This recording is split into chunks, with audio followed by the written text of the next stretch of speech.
Good morning, Crossroads Church. Well, youth, how was the trip? What an awesome opportunity to get to experience something with your own eyes that we read about in the Bible. How awesome it's been to see this unfold from start to finish, from watching the youth unite together to make this happen, but then get to see the fellowship you were able to experience during the trip. So thank you, youth, for all your efforts. Thank you, church, for your generosity. And thank you, Chris and Emily, for your leadership. Please give Chris and Emily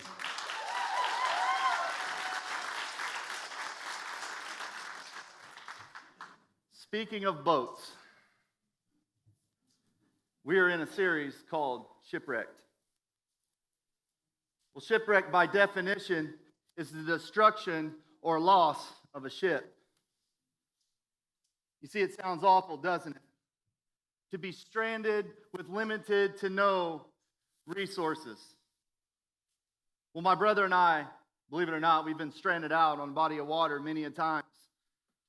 So you see, I'm familiar with how these things happen. Usually it happens in one of three ways. One, you put your ship in a position that it doesn't need to be in. Maybe the weather's supposed to be bad that day, and you decide to go anyway. Maybe you put your ship in a body of water that it isn't rated to handle. Or two, your ship has been showing warning signs that it's damaged. It's been showing signs that it needs repair.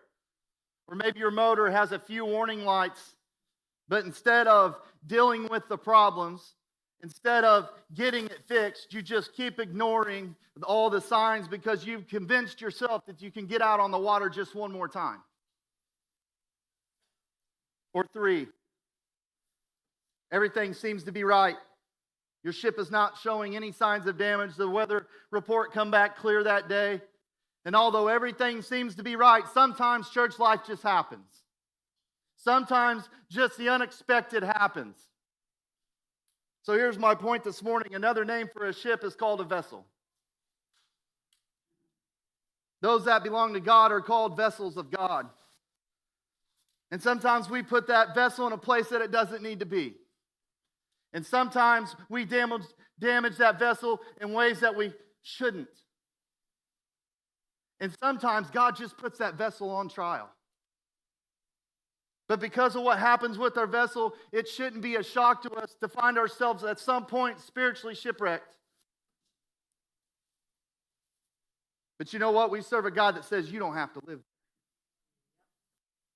Here's what God says in 2 Timothy 2:21. Therefore, if anyone cleanses himself from what is dishonorable, he will be a vessel for honorable use, set apart as holy, useful to the master of the house, ready for every good work. So you see, we really have two options here when we find ourselves spiritually shipwrecked. You can do nothing.